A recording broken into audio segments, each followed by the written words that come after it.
반갑습니다. 네, 여러분. 그리고 언덕교회가 18주년 됐네요. 제가 처음 언덕교회 세울 때부터 우리 초창기 일꾼들하고도 많은 대화도 하고 관심도 가졌었고, 지나온 여러분들의 18년간의 세월이 저에게도 넉넉히 녹아져 있습니다. 교회개혁 실천연대 2002년도에 출발을 했었는데, 여러분 초창기 멤버들이 교회개혁 실천연대에 아주 헌신적으로 함께 했었고, 저도 처음부터 함께 했었기 때문에 여러분들이 정말 교회 공동체로서의 아름다우신 일꾼들이지만, 또 우리 크게는 우리 하나님 나라 식구로서 한 가족이요, 한 형제요, 자매요, 우리의 일꾼임을 생각해 보면 너무나도 감개무량합니다. 진심으로 축하드립니다. 축하드립니다.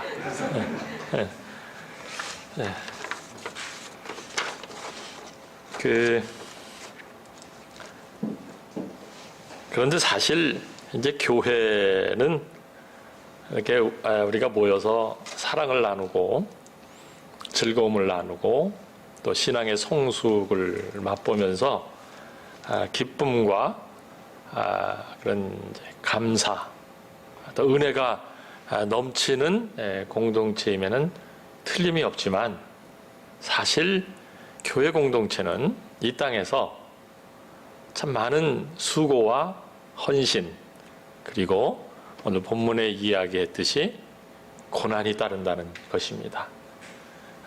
그래서 언덕교회 18주년의 이 감사, 감격, 축하, 당연히 우리가 함께 서로를 격려하고 위로하고 또 축하해야 될 일이지만, 또 우리가 앞으로 그동안도 그랬지만 앞으로 걸어가야 할 길에는 우리의 그 험난한 길이 우리 앞에 놓여져 있다는 사실을 잊지 말고 서로 축하하되 또 격려하고 위로하고 용기를 불어넣어주는 이런 오늘이 됐으면 좋겠고, 또 앞으로도 계속 그렇게 가야 하겠습니다. 저는 이제 목회를 은퇴했습니다. 여러분 아시겠지만 은퇴를 하고요. 은퇴했지만 뭐 역시 바쁩니다. 교회개혁 운동하느라. 또 건강한 교회가 이 사회 속에서 하나님 나라를 일구는 사역을 하는데, 크리스찬으로서 하나님 나라의 복음을 가진 사람으로서 헌신하고 또 앞장서지 않을 수가 없어서 또 이모저모로 바쁘게 지냅니다. 그런데 은퇴를 하고 나서 좋은 점은 조금 더 이제 자유롭고요. 그러니까 이게 많은 그 목회에 대한 그 짐, 목사가 짐을 져봐야 얼만큼 졌겠습니까? 많은, 그래도 아주 부담감이 많았는데 그런 부담감은 좀 덜고, 대신 그 손녀를 제가 얻었습니다.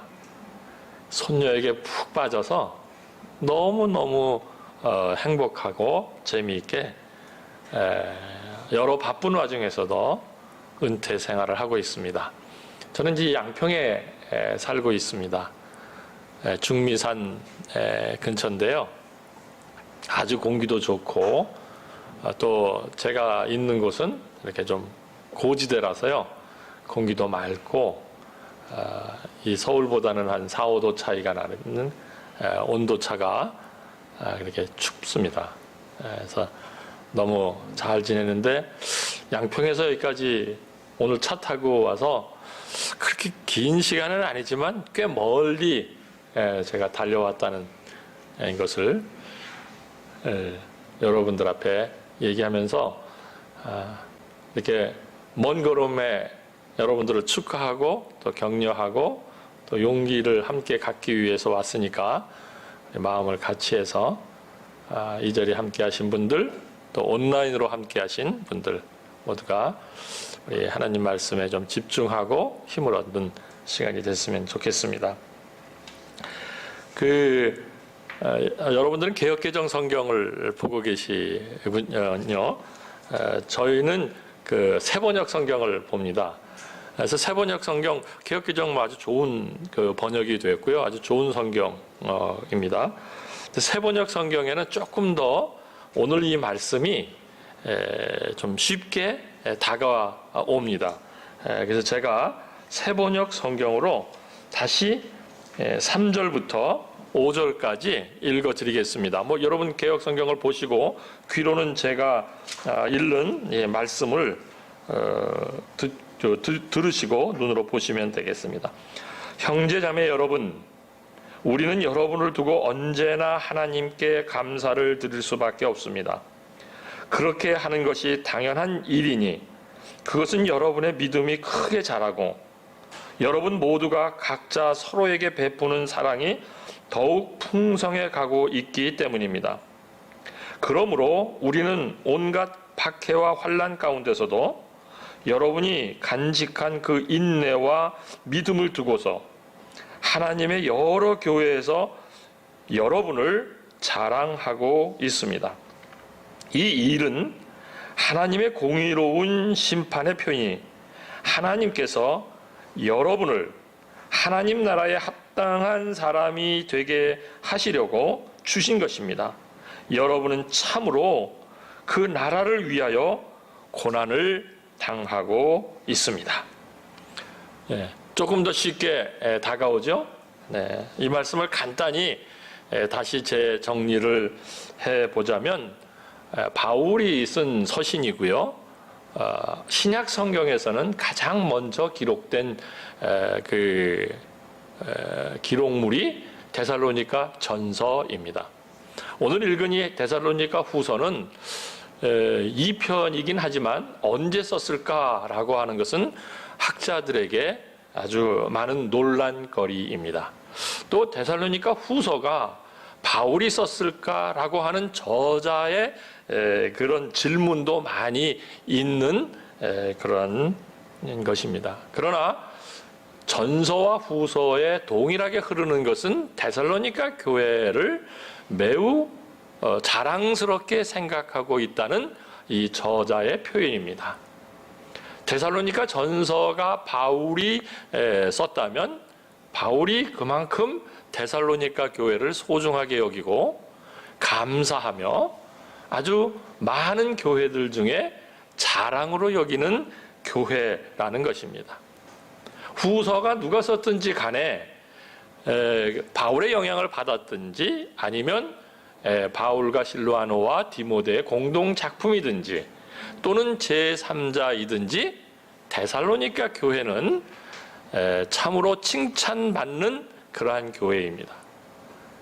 그 로마 시대에 그리고 유태인들이 끊임없이 기독교 하나님 나라의 복음을 방해하는 그런 가운데서도 참으로 열심으로 인내하면서 수고를 아끼지 아니하고 그 고난을 잘 감당했던 교회이기 때문에 이렇게 사역자들, 그 바울과 디모데를 거치면서 여러 사역자들이 있었는데 그 사역자들 마음속에는 매우 소중한 그런 교회였고 구성원 한 사람 한 사람들이 매우 소중한 분들이었다는 사실입니다. 우리 언덕교회도 그런 면에서 여러분들이 오늘 여러분들 스스로도 그렇고 또 함께 교회를 일구느라고 수고하는 많은 일꾼들이 여러분들에게 참 감사와 기쁨 그리고 우리 한국 교회에서 자랑할 만한 그러한 교회로 지난 18년간 지내왔다라는 사실을 여러분들 마음속 깊이 간직하시고 오늘 정말 하나님 앞에서 감사에 넘치는 그리고 또 다짐을 하면서 결단하는 이러한 날이 됐으면 좋겠습니다. 여러분 얼마나 지난 18년 세월 동안 수고 많으셨습니까? 한국교회를 바라보면서 건강한 한국교회의 역할을, 교회 개혁의 역할을 감당하겠다고 태동되었고, 또 그동안 여러분들이 그렇게 수고를 아끼지 않고 걸어 오셨습니다. 또 우리 사회가 여러 가지 갈등과 문제가 많이 있는 것을 여러분들 잘 아시고 우리가 체감하고 있습니다. 이런 가운데서 교회란 이 땅에서 어떻게 소금과 빛의 역할을 감당해야 할 것인가에 대한 그런 고민, 그런 여러분들의 그 열망을 갖고 지난 18년 동안 지내왔다는 것을 생각하면 오늘 데살로니가 후서 1장에서 3절부터 5절까지의 이 말씀은 바로 여러분들의 말씀이다. 저는 이렇게 생각하고 제가 초청을 받았을 때 이 말씀을 선정하면서 같이 힘을 얻고자 했습니다. 여러분 정말 수고 많이 하셨습니다. 여러분 정말 애 많이 쓰셨습니다. 기도 가운데도 또 여러분 그 말씀 가운데도 우리가 18년간 지내오는 동안에 여러 가지 일들이 있었지만 우리는 오직 이 땅에 하나님 나라의 복음을 가진 공동체로서 하나님 나라의 복음을 가진 그리스도인 한 사람 한 사람으로서 어떻게 그 하나님 나라를 꿈꾸면서 살아갈 것인가? 어떻게 이 교회가 이 척박한 한국 교회에서 역할을 할 것인가에 이 끈을 놓치지 않고 18년간 인내하면서 수고했다는 사실은 틀림이 없습니다. 고로 이 사실을 꼭 깊이 서로 간직하시면서 이 목표를 갖고 우리가 그동안 수고했던 것을 서로 위로하고 감사했으면 좋겠습니다.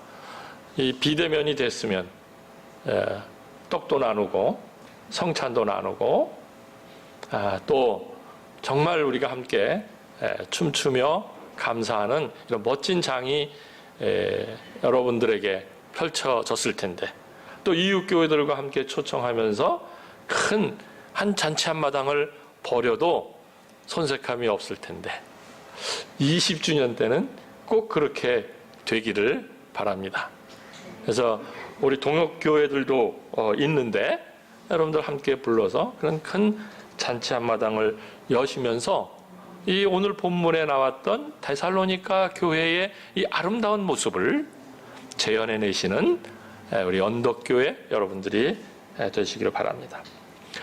기독교는 역사적 종교인 것은 우리가 잘 압니다. 왜냐하면 역사 속에 깊이 개입하신 하나님을 우리가 믿기 때문입니다. 히브리 노예, 신음하는 그들, 자유를 잃고 그 어마어마한 세계 강대국 이집트에게 억압받는 그러한 참으로 그 민초들의 아픔을 기억하시면서 개입하셨던 그 하나님, 그 하나님을 우리가 믿고 있는 것입니다. 그 하나님이 보내신 예수 그리스도를 믿고 우리가 그리스도인으로서 또 이렇게 교회 공동체를 이루면서 살아가고 있다는 사실입니다. 그렇습니다. 하나님은 이 땅의 역사, 우리들의 삶의 역사에 깊이 개입하시는 그러한 하나님임을 우리는 고백하지 않을 수 없습니다. 고로 예수께서도 이 땅에 오셔서 사실은 어떤 종교적 단체나 어떤 교회를 세우기 위해서 이 땅에 오신 것이 아니라 이 역사 속에서 하나님 나라를 일구시기 위해서 이 땅에 오셨던 것입니다. 새로운 세상, 하나님 나라 닮은 그러한 세상을 만들기 위해서 이 땅에 오셨고, 그래서 이 땅에 그 당시 유대 땅에서 특별히 갈릴리 변방에서 눈물을 흘렸던 많은 가난하고 약하고 외롭고 소외당하는 그런 사람들을 보듬어 안으시고 이들이 곧 하나님 나라를 위해서 사역할 귀한 그 사역자들, 일꾼들이라는 사실을 그들에게 희망을 불어넣으시면서 사역을 했던 것입니다. 그러므로 하나님 나라를 갈망하는 교회 공동체는 깊이 이 세상의 역사 속에, 세상의 이야기 속에, 세상 속에 들어가지 않을 수 없다는 사실입니다. 데살로니가 교회가 왜 고난을 받았습니까? 데살로니가 교회가 왜 박해를 받았습니까? 데살로니가 교회가 왜 환난을 당했습니까? 그것은 그 당시 세계를 지배했던 로마의 힘에, 로마의 삶의 방식에 저항했기 때문입니다. 이들의 그리스도인들과 이 교회 공동체는 그들의 삶의 방법을 인정할 수가 없었기 때문입니다. 하나님 나라의 삶의 방법이 그들의 삶의 방법이고 가치관이었기 때문에 이들은 이 세상 속에서 그렇게 박해와 환난, 고난을 당하지 않을 수 없었다는 사실입니다. 그래서 교회는 세상을 위해 세상에 보냄을 받은 공동체라는 사실입니다. 예수님께서 이 땅에 오셔서 이렇게 이제 하나님의 뜻을 이루기 위해서 십자가에 죽기 전에 이렇게 말씀하셨습니다. 요한복음 17장 18절이죠.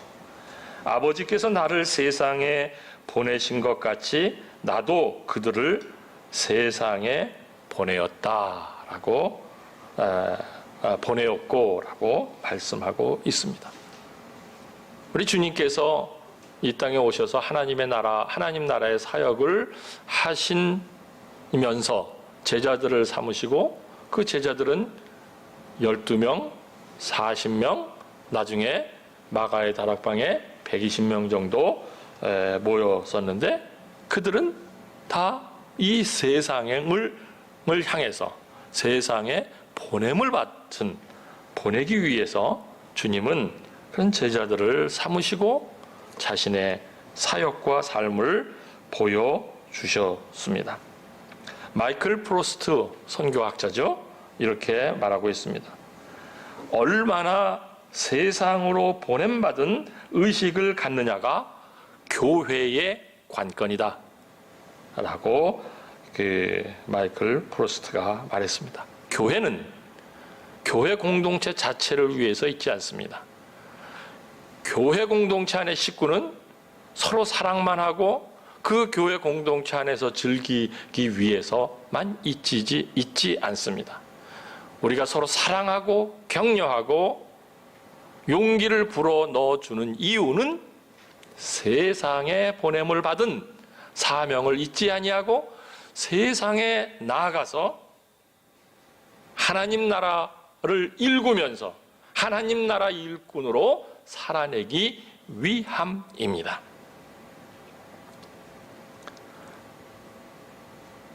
그러므로 얼만큼 정말 하나님 나라에 합당한 교회의 지표가 얼만큼 되느냐라고 하는 것은 우리 교회가 이 세상에 보냄을 받은 센트네스, 이 자각을 얼만큼 하고 있느냐라고 하는 것입니다.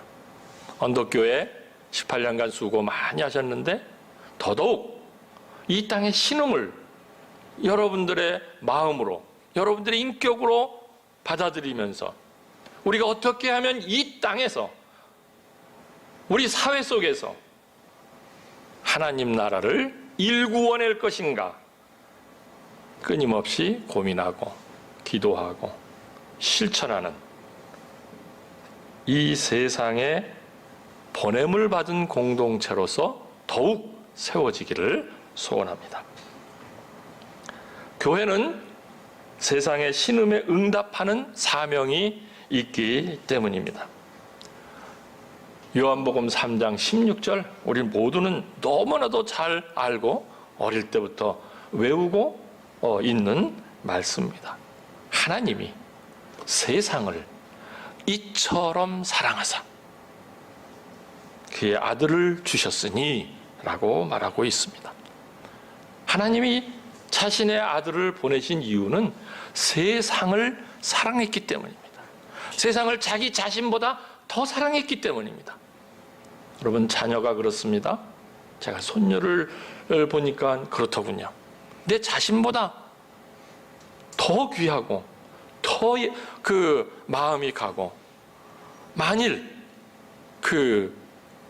우리의 자녀나 그 손녀가 어떻게 된다면 정말 내가 어떻게 되는 것보다 더 안타까운 것이 우리들의 마음입니다. 바로 하나님은 이 세상을 그렇게 사랑하셔서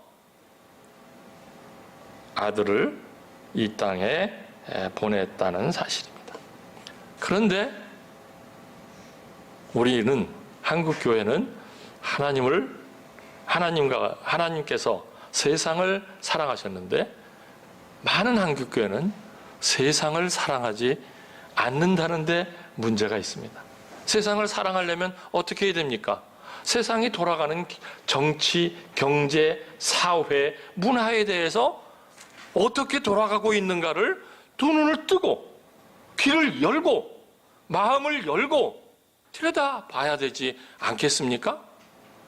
뭐가 잘못됐는지, 뭐가 왜곡됐는지, 뭐가 하나님 나라와 다른지 이것을 보면서 그 세상 돌아가는 것에 대한 것을 알아야, 여러분의 마음속에 있어야, 여러분들의 생각 속에 있어야 될 터인데, 마치 우리 한국교회는 정치, 경제, 사회, 문화와 담쌓고 교회 안에서 모여서 종교적 행위를 하면 굉장히 거룩하게 보이는 것처럼 생각한다는 사실입니다.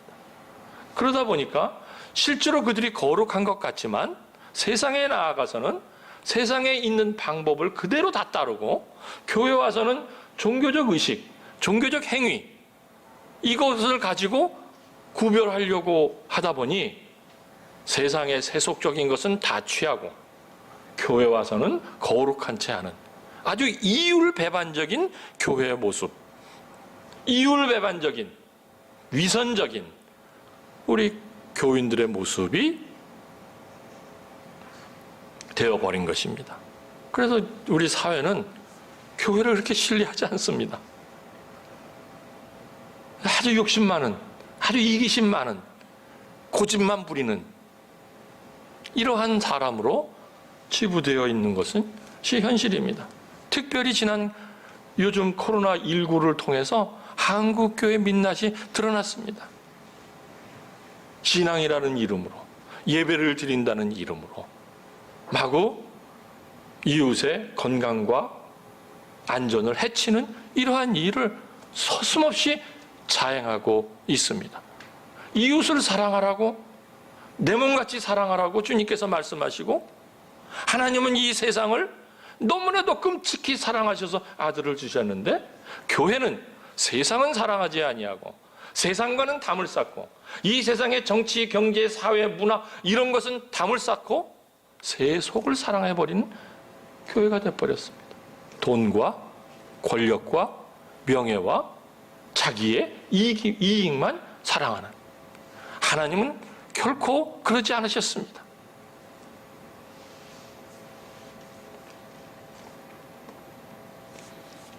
우리 언덕교회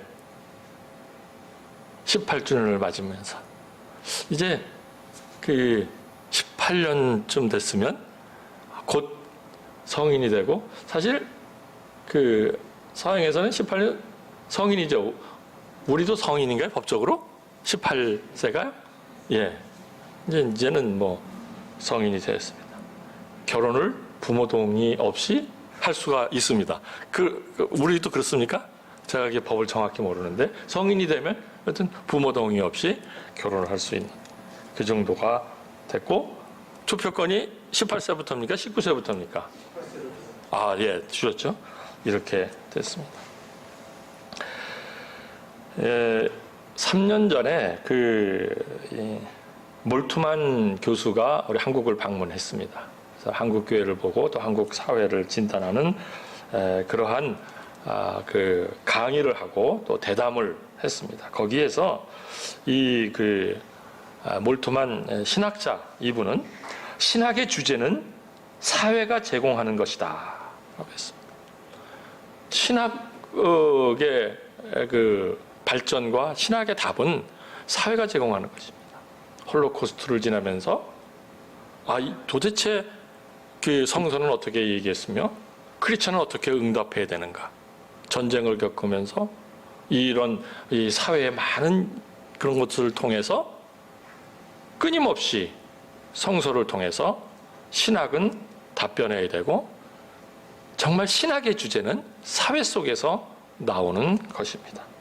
그래서 이 사회를 담쌓고 사회는 부정한 것이니까 사회는 타락한 것이니까 라고 하면서 교회 우월주의 또는 교회가 대단히 거룩한 것처럼 생각하는 이러한 종교 우월주의는 신학의 발전도 가져올 수 없고 신앙으로서 이 사회에 해답을 줄 수 없다는 사실입니다.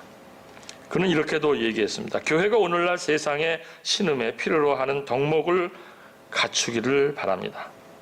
물질이 풍요한 시대 속에 가질 수 있지만 갖지 않는 청빈한 모습으로 공의를 실천하고 신뢰를 회복하는 모습 등을 사회에 제시해야 합니다. 나아가 우리 이제 한국 교회를 너무 잘 알아요. 이 몰투만 교수가 여러 번 왔었기 때문에 한국 교회의 진보와 보수, 복음주의로 분리된 교회를 넘어 모두가 새롭게 만날 수 있는 새로운 교회, 즉 사회의 고통에 응답하는 교회를 만들어내야 합니다. 교회는 세상과 소통하며 하나님 나라를 위해 사명을 감당할 때 그 존재의 의미를 확인할 수 있습니다.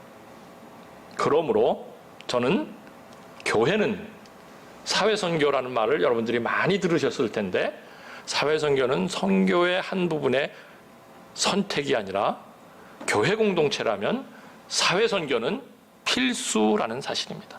사회선교하지 않는 교회는 세상에 보냄을 받은 그런 사명을 제대로 자각하지 못한 것입니다. 세상의 신음에 성서가 어떻게 응답하고 있는가? 신학이 어떻게 말하고 있는가? 그리스도인은 어떻게 이 땅에서 빛과 소금으로서 하나님 나라의 대안의 길을 제시할 것인가에 하는 것을 망각했기 때문이라는 사실입니다. 그러므로 하나님 나라에 합당한 교회는 하나님 나라의 복음의 힘으로 똘똘 뭉쳐있고 그 힘으로 사역을 하는 교회입니다. 하나님 나라 복음의 힘이 세속의 힘과 맞서는 그러한 멋진 저항 공동체가 바로 교회 공동체라는 사실입니다. 여러분, 우리 교회는 에클레시아라고 하는 그 어원을 잘 사용하고 있습니다. 사실 이 에클레시아는 로마 시대의 언어입니다. 그들의 그 회의체입니다.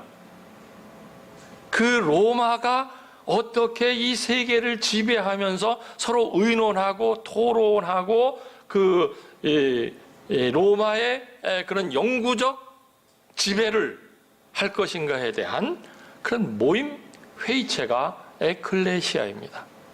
그런데 교회가 그 에클레시아의 용어를 그대로 가지고 온 것은 그런 에클레시아가 아니라 로마가 영원히 세계를 지배하면서 평화를 줄 것처럼 번영을 줄 것처럼 행복하게 할 것처럼 하는 그러한 에클레시아에서 하나님 나라, 하나님의 공의, 하나님의 생명, 하나님의 평화가 충만한 하나님 나라를 일구는 회의체 모임 에클레시아.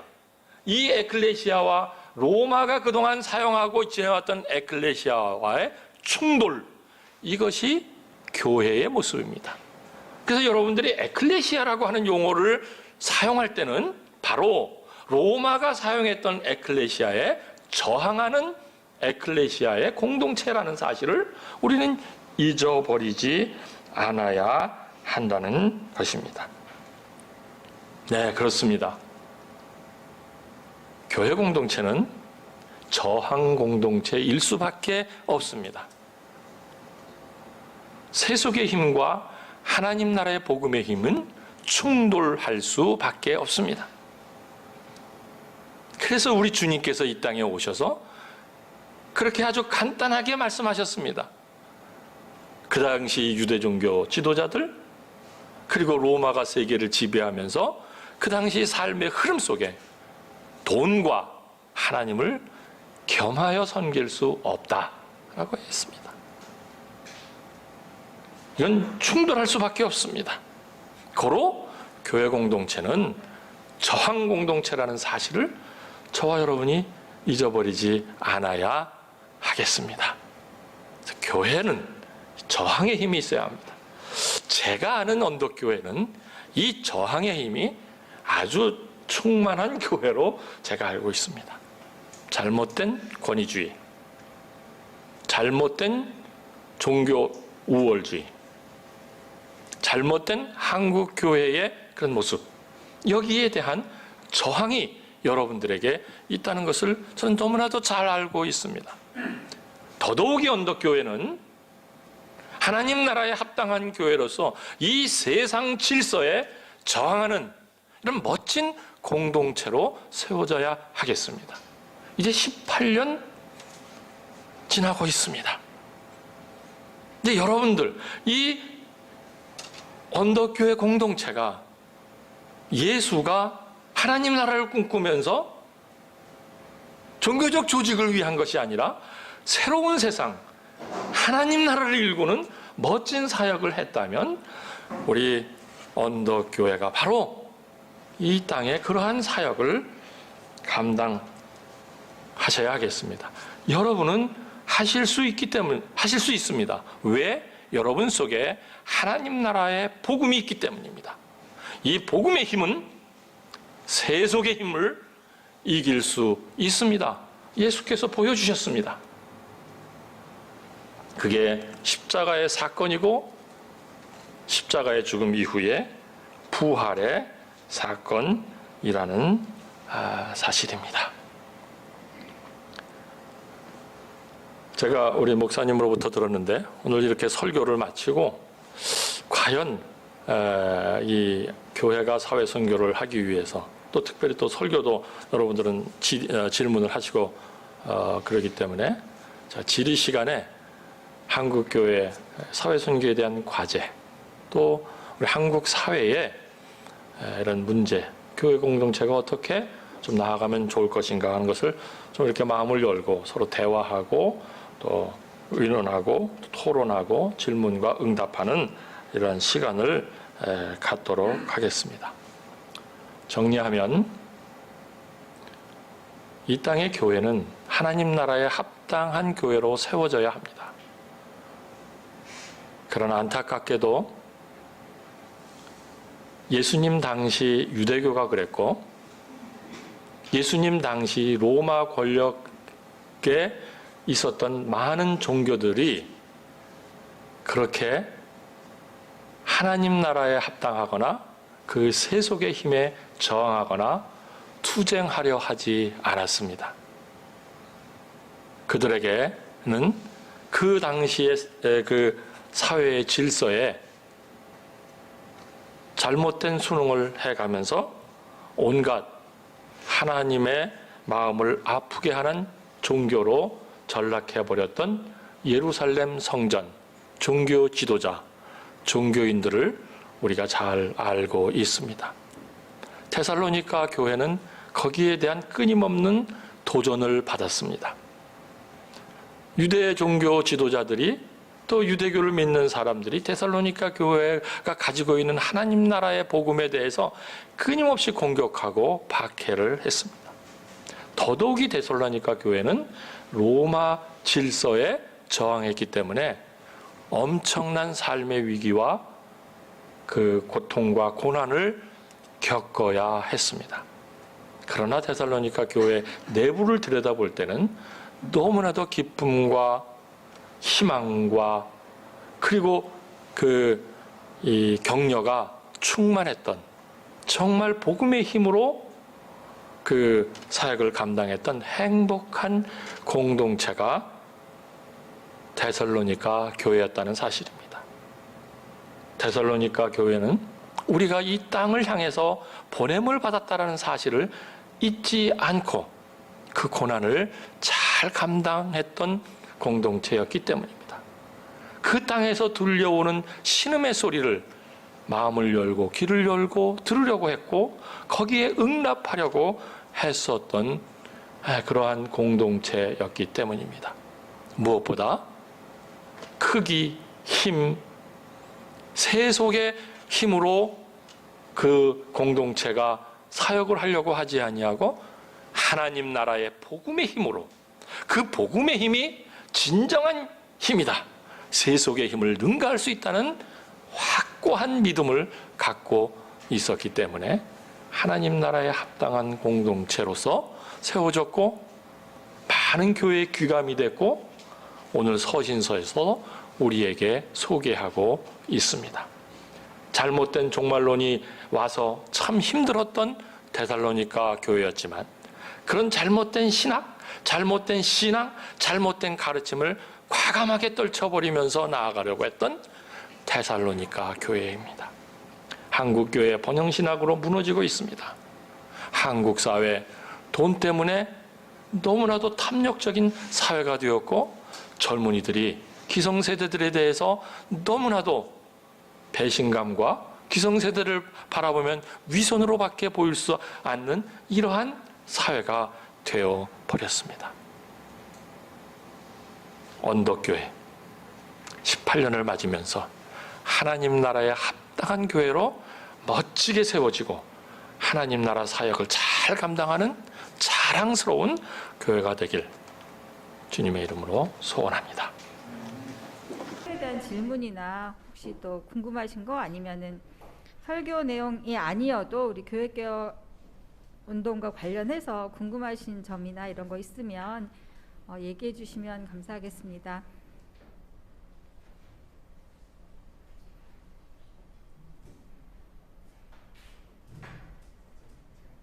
네.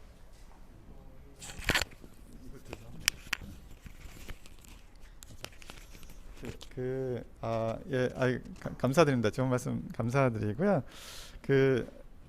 저기 박인성 목사님이 뭐 언론에도 이렇게 많이 나가시고 아마 그러니까 기독교인이 아닌 분들 이렇게 많이 만나시면서 아마 한국 교회에 대해서 그분들이 어떻게 생각하시는지 분위기를 더 많이 아시고 그러실 것 같아요. 아마 그런 경험을 통해서 아마 더 이제 우리도 느끼지만 코로나 이후에 한국 교회가 더 많이 추락하는 것을 많이 느끼시면서 아마 안타까운 마음이 있으신 것 같은데, 사실 언덕교회도 한국 교회를 새롭게 하기 위해서 이제 18년 전에 세워져서 이제 노력을 해오고 있고, 또 교회계획 신청하는데 아까 잠깐 얘기하셨지만 19년 됐는데 한국 교회를 새롭게 하기 위해서 이렇게 됐는데, 한편으로는 안타까운 거는 한국 교회 신뢰도가 사실 점점 더 추락하고 있는 거가 참 많이 안타까운 상황인데, 그래서 우리 언덕교회도 그렇지만 또 한국교회 개혁운동을 하는 이제 교회 개혁 실천연대라든지 우리가 여태까지 열심히 수고하고 애를 많이 쓰고 노력을 많이 해왔는데 상황이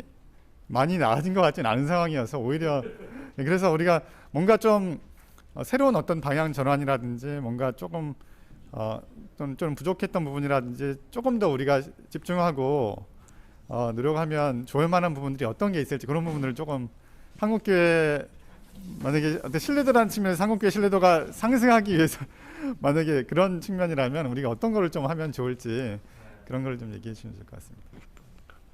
고맙습니다. 제가 앉아서 할게요. 여러분들 편하게 그냥 저는 이렇게 질문 시간이 있는 걸 참 좋아합니다.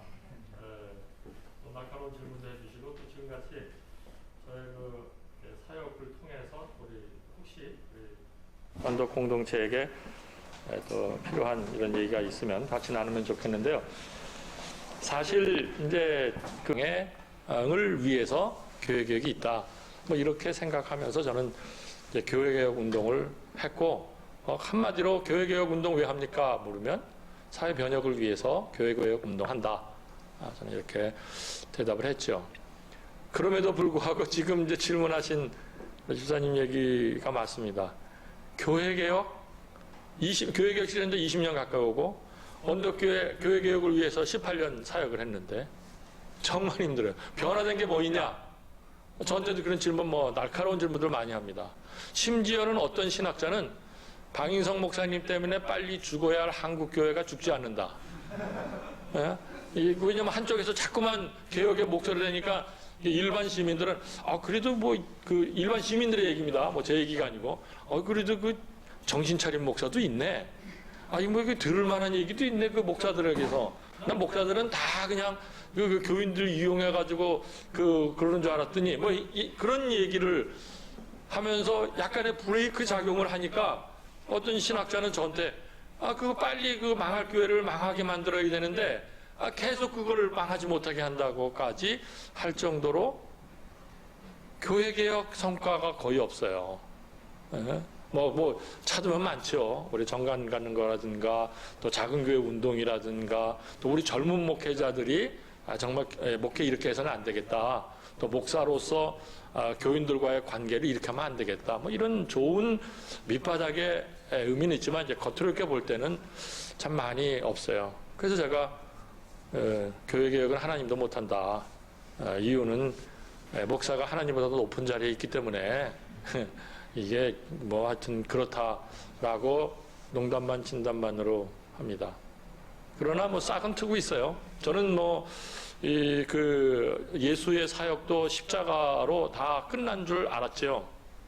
끝난 줄 알았고 그게 그 십자가의 사건이 실패라고 생각했지만 부활로 그 갈릴리의 작은 3년 반의 공생의 활동이 온 세상을 복음으로 지금 하나님 나라의 복음으로 진격하고 있고 이 파이스트인 우리까지 와서 우리가 예수 믿고 하나님 나라의 꿈을 갖고 살게 됐다는 것은 저는 그런 것을 믿지만 정말 자괴감이 듭니다. 자괴감이 들고 이제는 나이도 들고 건강도 허락지 않고 그런데 이거 가열차게 더 해야 되는데 라는 그런 아픔이 저에게는 있습니다.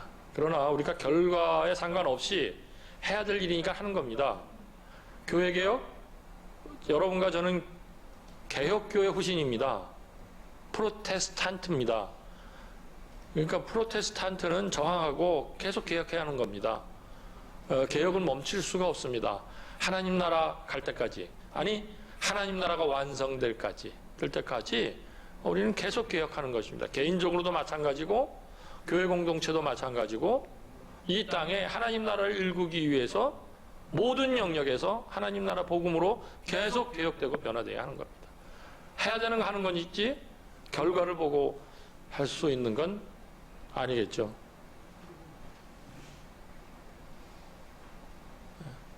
이렇게 큰 소리 치는 건 정말 죄송합니다. 근데 더 잘했으면은 좋았을 텐데 하여튼 그렇습니다. 예, 목사님.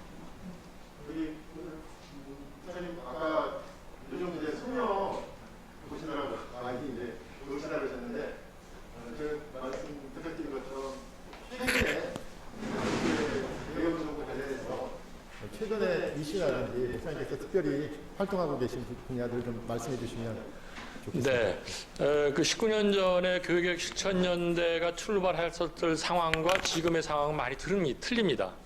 훨씬 우리 한국 사회가 진보된 면도 있고 또 한국 사회의 갈등을 겪는 것들이 아주 많고 또 교회 개혁의 이슈들도 상당히 많이 좀 달라졌다 이렇게 볼 수가 있습니다. 제가 이제 은퇴를 했지만 그런 이제 각 영역에서 제가 사역을 하고 있는데요. 크게 이제 우리 언덕 식구들이 돕고 있는 교회개혁 실천연대 운동 계속 하고 있고요. 그 중에서 제가 제일 관심 갖고 있는 게 이제 세습 문제에 관심을 갖고 있고요. 그 다음에 언론 뉴스 엔조이는 하고 있고요. 가장 제가 주력하는 일인 하나누리라고 하는 그 통일부 산하의 대북 단체입니다. 평화 단체.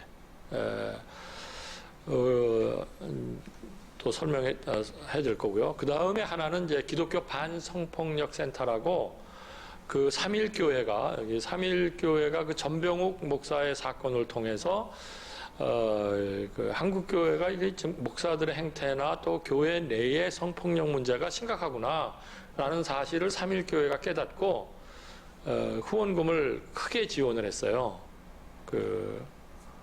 크게 지원을 해서 그 기독교 반성폭력 센터가 세워졌습니다. 그래서 물론 이제 그 사무국 직원들은 다 여성들이 하고 있지만 제가 거기서 상임 대표로 이제 뭐 저는 이렇게 사남 일녀로 자랐고요. 저는 그 여성들에 대한 이해가 참 부족해요. 그래서 뭐 여성 목회를 이렇게 많이 했어도 여성들을 약간 두려워합니다.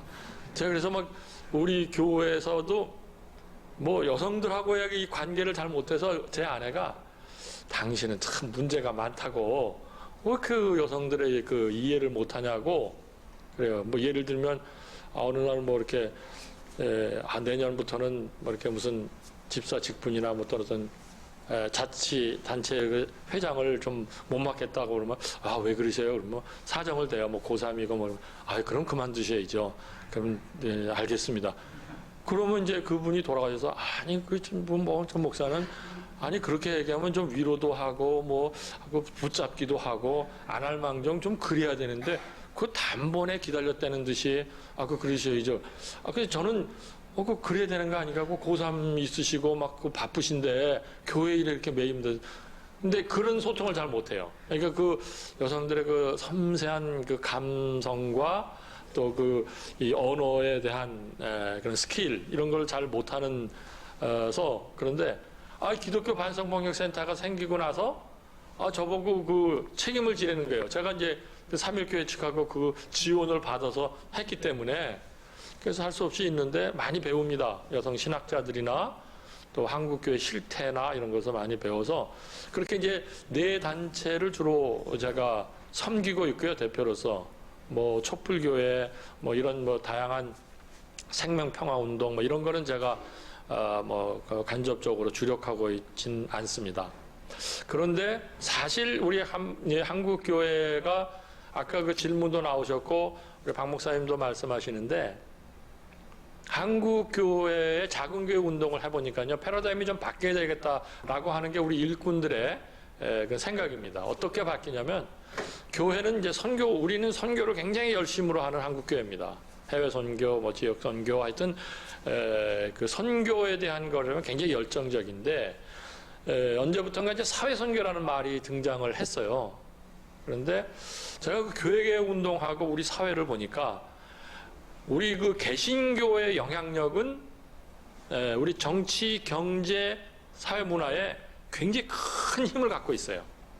정치권에도요, 우리 기독교 국회의원들이 개신교 국회의원들이 아주 많습니다. 그리고 경제계도요, 아주 좋은 기업가들, 성공한 기업가들 중에 크리스찬들이 아주 많아요. 우리 교회 그 장로님도 성공한 중소기업인데 좋은 크리스찬이에요. 아주 정말 훌륭한 크리스찬입니다. 뭐 예를 들어서 모두 다 풀타임이에요. 그러니까 파트타임이나 뭐 그걸 뭐라 그러죠? 파트타임을? 계약직, 비정규직이 아닌 그런 거의 안 쓰셔요. 뭐 거의 100%, 90% 안 쓰시는 것 같아요. 저 정규직인 것 같아요. 하여튼 뭐 그런 훌륭한 그 기업인들이 많아요. 그리고 문화예술계도요. 크리스찬들이 상당히 많습니다. 저는 얼마 전에 간증을 봤는데 그 만옥이 이름이 누구죠? 가수? 예? 엄정화 씨도 크리스찬이더라고요. 막 그 교회 다니는 사람을 혐오했었대요. 그 교회 다니는 사람의 그 이야기를. 그런데 아주 좋은 크리스찬이더라고요. 근데 이 문화예술계도 그렇고 뭐 상당히 많은 사람들이 곳곳에 크리스찬들이 있습니다. 그런데 우리 사회는 한반도 고착이죠. 갈등 심하죠. 그래서 저희들이 어떤 패러다임 전환을 얘기를 하고 있냐면, 교회는 사회 선교가 선택이 아니고 반드시 이 세상 속에서 빛과 소금의 역할을 해야 되는 사회 선교는 이건 필수다. 사회 영역에 그걸 다 할 수는 없어요. 교회 공동체가. 그 교회 공동체가 잘하는 걸 하면 돼요. 문화사역에 잘하는 걸 하면 되고, 무슨 뭐 경제적 대안을 내는 뭐 희년운동 같은 거요. 제가 희년 함께도 하고 있군요. 희년운동을 하고 있는 그런 것에도 집중하시면 좋고요. 여튼 교회는 이 사회의 신음에 응답할 수 있는 그 역할을 해야 되는데, 그것을 일명 사회선교다. 이제 그렇게 교회가 바뀌지 않으면 교회의 어떤 하나의 봉사 차원으로, 어떤 하나의 사역 차원으로 이렇게 선교를 할 것이 아니고, 사회의 신음의 목소리를 직접 담아서 거기에 대한 응답을 하고자 하는 사역은 이건 필수다. 그러니까 약간 구조를 보고 뛰어드는 것. 왜냐하면 하나님 나라도 구조니까. 하나님이 왕이 되시고 영역이 있고 그 하나님 왕이 되시는 그것을 순종하는 그 구조적인 하나님 나라의 모습이 있으니까, 이 세상의 구조, 잘못된 구조가 왜 가난한 사람이 있는가, 왜 이렇게 양극화되어 있는가 라고 하는 이 구조, 정치 구조, 경제 구조, 이 사회 구조를 보고 사역하는 사회 선교는 교회가 필수다. 그래서 작은 교회 운동을 진일보해서 사회 선교를 하는 교회를 태동시켜야겠다 라고 하는 게 이제 새로운 패러다임 좀 전환이라면 전환이고, 특별히 한국 교회의 교회 개혁 내의 과제는 여성 문제다. 성차별 문제다. 그래서 여성의 권익, 권리, 이것이 좀 달라져야겠다. 남성 중심의 교회 구조 가지고는 사실 폭력적이고요. 세심한 이 사회의 신음에 응답하기가 좀 힘들 것 같다. 그래서 교회 내에 교회 개혁의 그 주제가 그런 이제 것이 되지 않느냐, 뭐 이렇게 생각하고 지금 현재 저는 사역을 하고 있습니다. 네. 네, 목사님, 그 말씀하신 사회선교에 대한 부분 잘 들었고, 저희도 마땅히 그 길을 가야 한다고 동의를 하고요. 저 개인적으로 동의를 하는데, 이제 그들과 이제 대화, 그런 교회를 지향하는 교회, 혹시 그런 교회를 좀 머뭇거린 교회 입장을 들어보면, 그러니까 교회가 그런 사회선교의 입장에 적극적으로 참여한다는 것이, 혹은 그런 모습을 볼 때 교회가 정치 집단이 아니고 또 교회가 시민사회 단체가 아닌데 그렇게 사회적 이슈에 대해서 이렇게, 물론 하나님 정의와 공의를 위해서 참여하는 건 맞지만, 너무 그렇게 운동적으로 가면은 약간 교회가 약간 좀 그런 곳인가라는 그런 우려가 있고, 제가 그렇다는 게 아니라 그런 질문을 제가 드리는 거고요.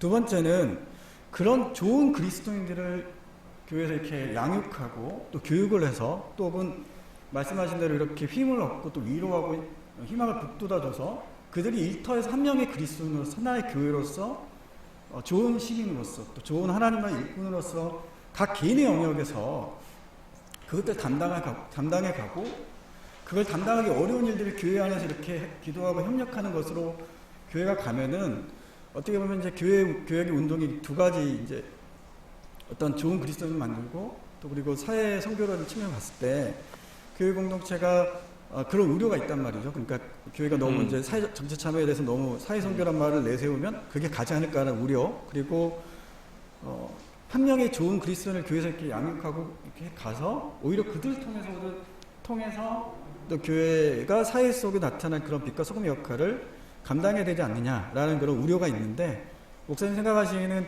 이 두 가지 우려 혹은 두 가지 비판 어떻게 좀 생각하시고? 네, 뭐 교회가 뭐 사회 시민 단체가 아니죠. 교회가 시민 단체가 아니고, 그 교회는 또 특별히 정치 집단이 아니죠. 그건 뭐 너무나도 분명한 사실입니다. 사회 선교에 대한 방법론에 대한 것은 굉장히 연구를 많이 해야 돼요. 교회 공동체는 어떻게 사회 선교를 해야 되는가? 그러니까 이 세상의 신음을 어떻게 신음에 응답해야 되는가에 대한 방법론은 연구를 많이 해야 되는데요. 뭐 얼마든지 방법론을 찾을 수 있어요. 교회가 뭐 시민단체와 같이 할 필요도 없고요. 어떤 정치 집단화돼서 어떤 정치 세력을 옹호하거나 지지하거나 뭐 그럴 필요가 없죠. 우리가 뭐 아무리 촛불 정국에서 문재인 정부가 탄생했다고 해도 제가 처음부터 그랬어요. 뭐 어떤 대통령이 뭐 그렇게 나왔다 또는 뭐 180석에 뭐 야당이 됐다, 뭐 촛불 정부에서 이렇게 나왔다 그래서 거기에 뭐 희망을 걸거나 이런 건 크리스찬이 가지고 있을 사고는 아니죠. 정치가 잘못하면 그 잘못한 것에 그에 대한 분명한 목소리를 내야 되고, 그리고 그 잘하면 뭐 칭찬해 줄 수 있고 하는데 그 방법이 무슨 그 사회 선교를 하라 그래 가지고 예를 들어서 뭐 광화문에 가서 시위를 하라 뭐 이런 방법은 아니죠. 그럼 얼마든지 우리가 교회 공동체가 그런데 목소리를 낼 수 있는 길은 많습니다. 찾으면. 그러니까 우리가 저는 이제 그런 질문에 대해서 그런 의지가 없느냐 아니면 그런 방법론이 정말 너무 이 시민단체나 어떤 정치 집단화된 이런 모습처럼 우리가 정치 집단화는 오히려 그 코로나19를 통해서 광화문에서 집회했던 정강훈 씨 같은 게 정치 집단화예요, 사실. 그런 사람 공공연하게 그렇게 해버렸잖아요. 그러니까 그거는 교회가 해야 될 일이 아니에요. 크리스찬이 해야 될 일이 아니에요. 반대적으로도 마찬가지예요. 반대적으로도 우리가 뭐 정광훈 씨 같이 안 하더라도 그렇게 하는 건 아니죠. 물론 때로는 크리스찬이 어떤 시민단체에 소속이 돼서나 또는 어떤 운동단체에 소속이 돼서 활동을 할 수 있어요. 그러나 교회 공동체가 사회 선교를 할 때의 방법론은 굉장히 신중해야 돼요. 왜냐하면 교회 공동체는 어린아이로부터 노년에 이르기까지 신앙도 다양하고 또 정치적 성향도 다양할 수 있어. 다양해야 돼요. 그건 우리가 다양한 사람들이 모여서 복음을 갖고 그 복음의 힘으로 사역을 하는 거기 때문에 찬반 이런 것들이 자연스럽게 일어나고 있는 곳이 교회 공동체거든요. 교회 공동체가 막 획일화되거나 무슨 뭐 교회 공동체가 한 정치 집단을 옹호하거나 또는 뭐 그런 건 굉장히 했는데 오히려 지금 한국 교회의 많은 교회들이 또 대형 교회를 위주로 한 보수적 교회들이 정치 집단화돼 버렸어요. 그러니까 정치 권력이 너무 편승해요. 방법론은 아무렇지도 않으면서 오히려 시민단체에 그런 활동하는 사람들 같이 하지 않으면서 겉으로는 온화한 것 같은데 가장 폭력적으로 하고 있어요. 그게 지금 한국 보수교회들이 하고 있는 거예요. 저는 그런 대형교회 목사들하고 자주 만나요. 만나서 뭐 얘기를 해보면 공공연히 선거운동을 해요. 공공연. 그래서 이거 도대체 목사가 할 일인가.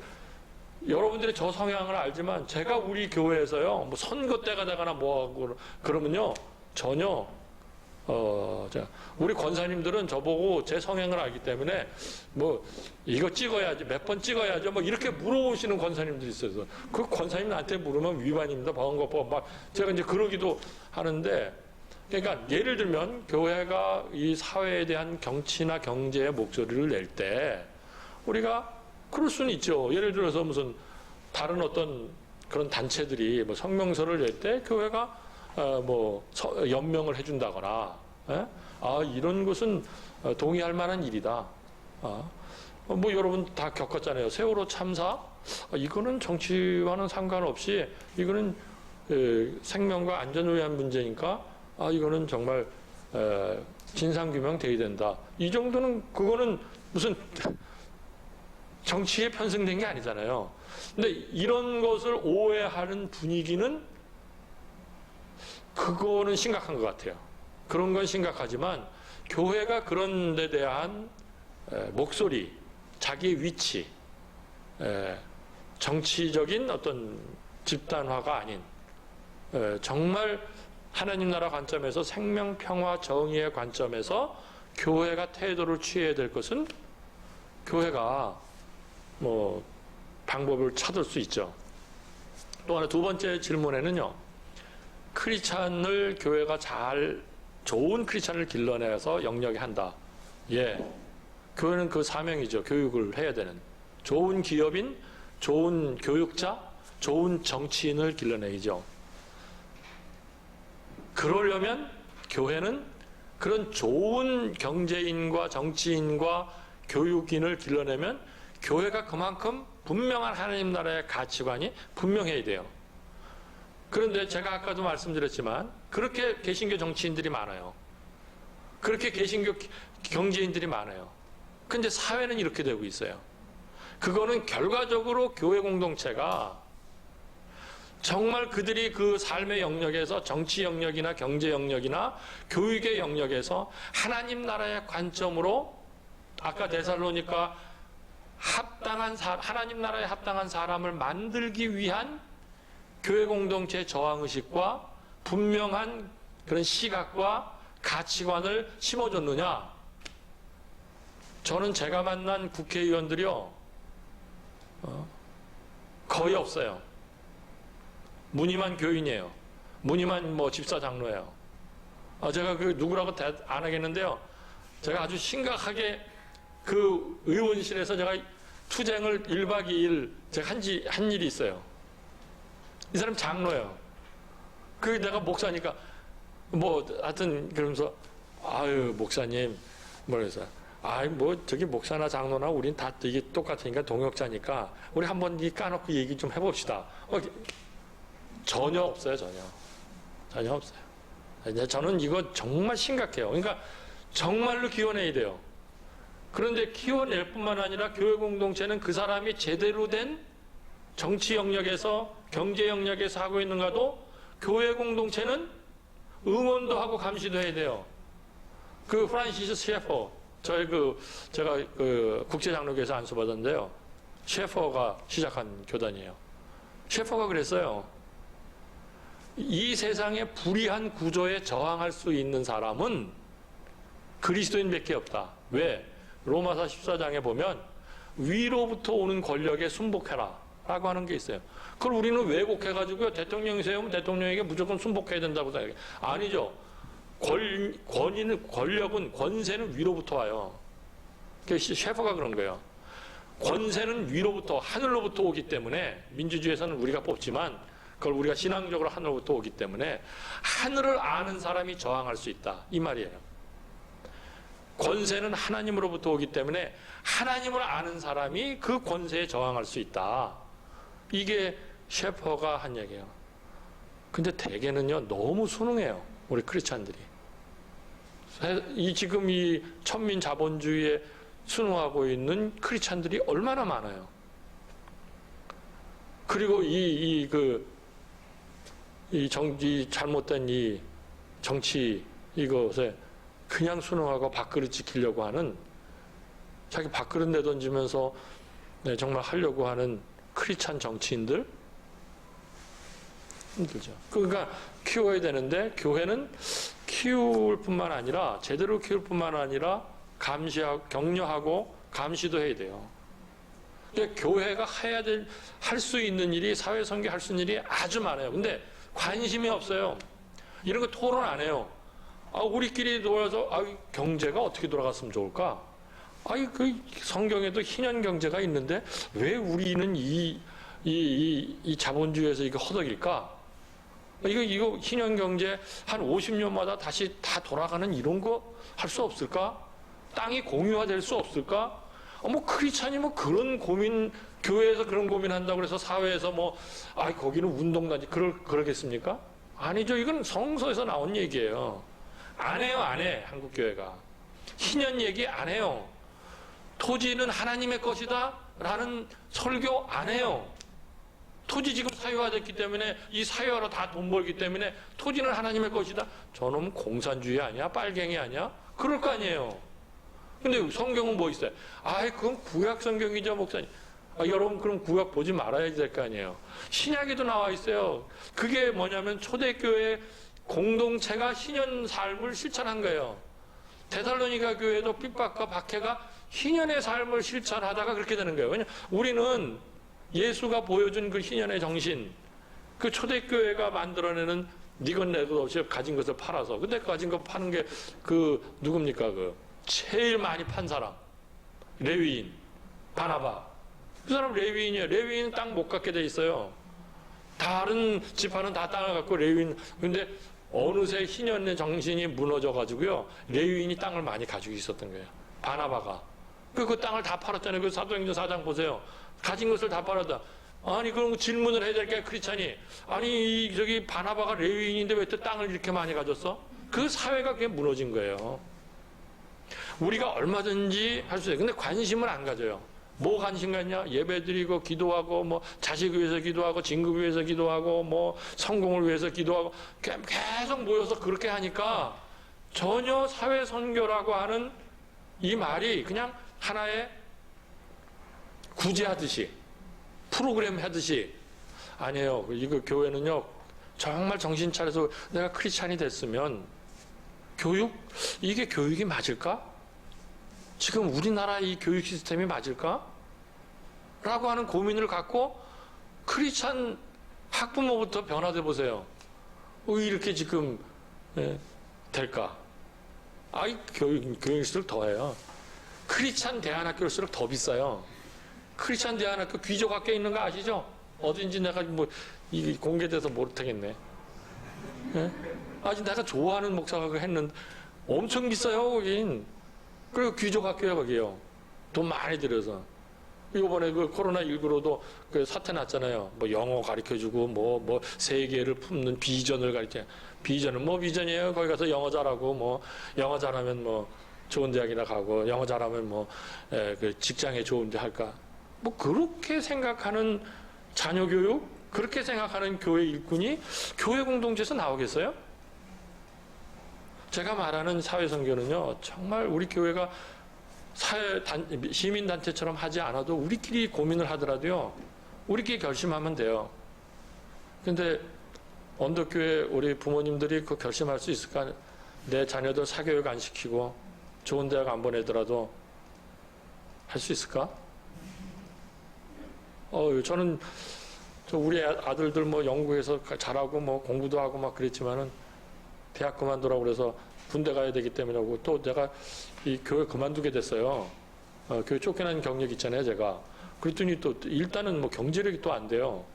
뭐 교회에 있을 때도 제가 그 경제력으로 내가 학비를 보낸 건 아니고, 교회가 서포트해서 학비를 보낸 건 아니고, 내가 받은 월급에서 보냈는데, 그때 받은 월급과 쫓겨나고 나니까 뭐 그래서 우리 저기 애들 대학 졸업 못했어요, 영국에서요.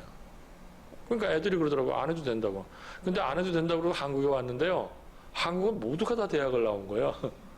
그렇다고 야 그냥 뭐 저기 좀 서민으로 살면 되지 그랬더니, 아빠 서민으로 살면 되지 아니라 우리는 그냥 서민도 못 따라가요. 근데 너무 행복하게 지내요 요즘. 며느리도 잘 만나고요. 그래서 너무 어떻게 직장도 뭐 어떻게 하여튼 너무 행복하게 지내요. 큰애들은 아직 결혼도 못 하고 직장도 못 갖고 있지만, 결혼 못 하고 직장 못 가는 걸 부모로서 안타깝지만요, 그거 감당해야 돼요. 왜냐면 많은 젊은이들이 결혼 못 해요. 근데 왜 크리스찬 교회 그 자녀들은 그렇게 결혼을 해야 되고 좋은 직장 가져야 돼? 아니, 내가 가지 말라는 게 아니고, 가져야 되지만 못 갖는다고 해서 그것에 대해서 막 기도를 해가지고, 하나님은 나무뿌리 풀 뽑듯이 막 기도를 해가지고, 우리 아이가 나도 기도는 해요. 우리 아이를 위해서 기도는 하지만, 그래도 양심이 있어야지. 그래서, 그래도 너는 그냥 우리 사회에 결혼 못하고 직장 못 가는 사람과 함께 하기 때문에 괜찮다. 39이요, 39. 근데 결혼할 생각을 안 해요. 결혼을 어떻게 하냐요? 돈 없이. 돈 없이 어떻게 하냐고. 근데 그런 걸 격려하고요. 우리 청년들 오면 직장 안 갖고, 결혼 안 하고, 그런 청년들 오면, 이거 격려해주고, 박수 쳐주고, 괜찮다. 우리가 함께 살자. 뭐, 그래야 되는데, 교회 가면 눈치 보고, 툭 뱉는 말에, 너는 언제 결혼할까? 뭐 이렇게 돼버리면, 안 나오죠. 나오겠어요? 아, 정말 참 우리 교회 진짜 예, 네,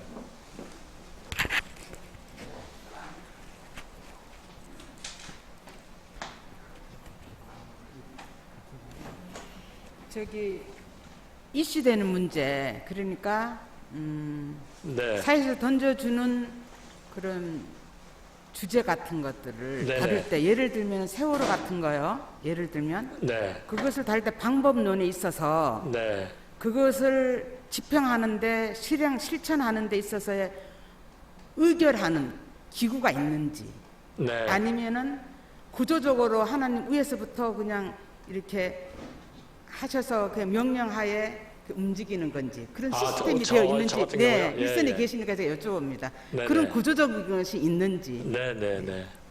예. 아, 세월호 같은 경우, 예. 그 세월호 때 제가 40일 금식을 했잖아요. 단식한 것 때문에 우리 교인들 떠난 교인들도 있어요. 너무 과격하다고 떠난 교인도 있어요. 뭐 일면 이해가 돼요. 근데 저희는 이제 사회선교부가 있고요, 운영위원회도 있고 그래서 논의를 해요. 논의를 하는데 그래서 참여를 해요. 요즘은 저희 함께하는 교회는 제가 없는데 요즘은 우리 그 함께하는 교회 식구들이 스스로 결의를 해가지고 명동에서 세월호 진실규명 이제 7주년이 됐으니까 2명씩 1인 시위를 하더라고요.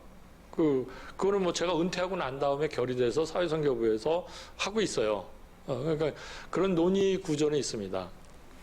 그런데 저는 제가 단식을 하게 된 것은 이제 우리 교인들한테 승낙받고는 안 했어요. 왜 그러냐면 그때 제가 안식월이었어요. 제가 이제 쉬는 기간이었어요. 이거 쉬는 기간, 야, 이게 잘 됐다. 이게 내가 쉬는 기간에 뭐 교회 안 나가는 기간이니까. 나오고 또 하나는 그 세월호에 딸을 잃은 그 김용호 씨가 다 죽어가는 거예요. 40일 가까이 돼가고. 그래서 우리 종교인들이 모여가지고 논의를 했어요. 종교인들이. 이제 개신교, 불교, 천주교 이런 사람들이 논의를 했는데 그때 제가 제안을 했어요. 아니 이게 저기 자식 잃은 부모가 억울해서 또 죽어가라고 저렇게 금지했는데 그거는 종교인들이 해야 된다. 이건 생명 문제다. 이건 국민의 안전 문제다. 이 원인을 모르지 않느냐. 250명의 학생이 그냥 다 죽었다. 이건 종교인이 해야 된다라고 제안을 했는데 천주교 그 사제들과 이 스님들이 다 바쁘다고, 성직자들이 바쁘잖아요. 바쁘다고 다 발을 빼는 거예요. 제안한 개신교가 그것도 개신교에서 제가 제안을 했으니까 그 할 수 없이 제가 총대를 맨 거예요. 그 또 총대를 맬 때 잘 됐다. 나는 또 교회도 그냥 쉬고 있으니까 하고서 그냥 제 아내에게도 뭐 준비도 없이 아내에게 그냥 광화문에서 오늘부터 나 그냥 금식하기로 했어, 단식하기로 했어. 그리고 아내가 뭐 내 성격을 아니까요. 또 일 저지르는구만. 저 아내 때문에 살아요. 그래서 제가 그때 앉아서 40일 지낸 거예요. 제 아내는 매일같이 와서 속옷 가져오고 물 가져오고 매일같이 수고하면서 했어요. 그러니까 아까 그 말씀하셨듯이 안식년본에서 쉬라고 좀 했는데 가가지고 그냥 광화문에 앉아서 단식하고 또 목사가 왜 저렇게 과격하게 단식하고 저러냐 해가지고선 뭐 세월호의 문제에 대해서 뭐 다른 시각을 가질 수도 있죠. 그 시각을 가졌다는 자체에 대해서 뭐라 그러진 수는 없는 거예요. 그래서 교인들 꽤 떠났어요. 떠났는데 저는 이제 제 개인적으로는 그래요. 공동체가 있으니까 같이 논의하고 합의하에서 하면 제일 좋아요. 그런데 저는 개인적인 소신으로는요. 만일 제가 꼭 해야 되는 일이 있다 라고 하면 저는 아마 그때 제가 사역을 하고 있을 때라면 논의가 많이 복잡하게 되고 그래가지고 만일의 경우 거부를 당했다. 그러면 저는 목사직을 내려놓았을 것 같아요. 저는. 그건 전 개인적인 소신이에요. 그래서 저희 논의구조 있습니다. 예, 있고, 그때 안식월 때 제가 시작을 했었고, 그런 것에 대한 이해가 부족해서 우리 교인들이 떠난 교인들도 있다. 그건 사실입니다. 우리 그 사회의 이슈 중에 뭐 시간이 많이 갔기 때문에요.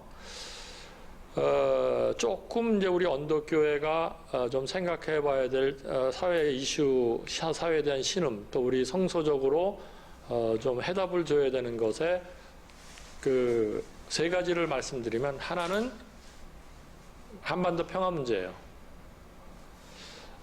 한반도 평화는 세계 평화입니다. 왜냐하면 그만큼 세계가 주목하고 있고요. 또 세계 영향력 권한에 들어 있습니다. 미국이 가장 걸끄러워하고 있고요. 중국 있고요. 일본이 있고요. 뭐 러시아도 엮어져 있죠. 그래서 이 한반도의 평화는 세계 평화인데, 저는 평화의 복음을 가지고 있는 하나님 나라의 복음은 평화입니다. 예수님은 화목제물이 되셔서 십자가에 돌아가셨습니다.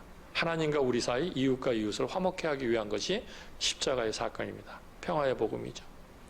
교회가 이렇게 성장이 되고 개신교의 영향력이 이렇게 큰데 한반도가 고착이 되어 있다. 평화를 일궈내지 못한다.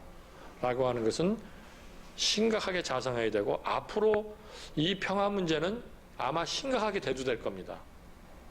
이 북쪽과 이 남쪽 사이도 그렇고 강대국 사이에서요. 여기에 대한 촉각을 교회가 세우지 않는다면 이거 굉장히 심각한, 하나님으로부터 한반도 땅에 크리스찬으로서 교회 공동체로서 주신 사명을 망각하고 있을 거다. 저는 그렇게 봅니다. 제가 사실 북쪽도 많이 왔다 갔다 했습니다. 지난 2019년까지 다녔습니다. 코로나 때문에 제가 다닌 횟수로 치면 거의